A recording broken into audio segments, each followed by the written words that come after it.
Russians tried repeatedly to settle on terms that were very, very beneficial to Ukraine and us. The major thing they wanted was for us to keep NATO out of the Ukraine.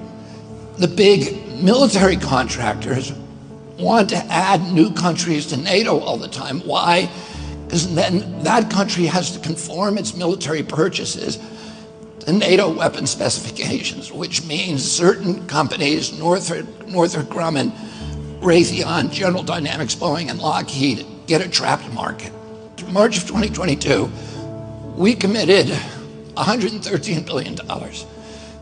Just to give you an example, we could have built a home for almost every homeless person in this country. We then committed another $24 billion since then, 2 months ago, and now President Biden is asking for another $60 billion. But the big expenses are going to come after the war, when we have to rebuild all the things that we destroyed. Mitch McConnell was asked, can we really afford to spend $113 billion to Ukraine? He said, don't worry. It's not really going to Ukraine. It's going to American defense manufacturers. So he just admitted it's a money laundering scheme.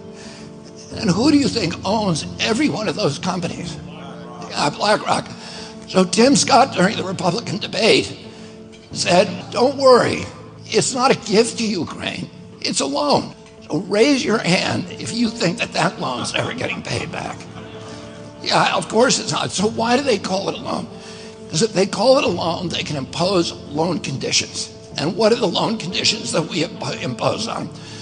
Number one, an extreme austerity program, so that if you're poor in Ukraine, you're going to be poor forever. Number two, most important, Ukraine has to put all of its government-owned assets up for sale to multinational corporations, including all of its agricultural land, the biggest single asset in Europe. In Ukraine, there's been 1,000 years of war fought over that land. It's the richest farmland in the world. It's the breadbasket of Europe. 500,000 kids almost, Ukrainian kids, have died to keep that land as part of Ukraine. They almost certainly didn't know about this loan condition. They've already sold 30% of it. The buyers were DuPont, Cargill, and Monsanto.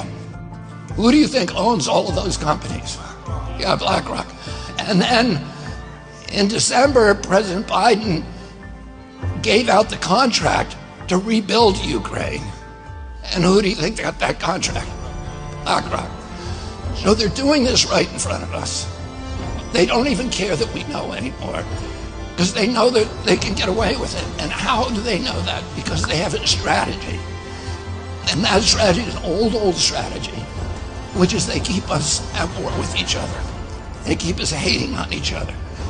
They keep the Republicans and Democrats fighting each other, black against white, and all these divisions that they sow.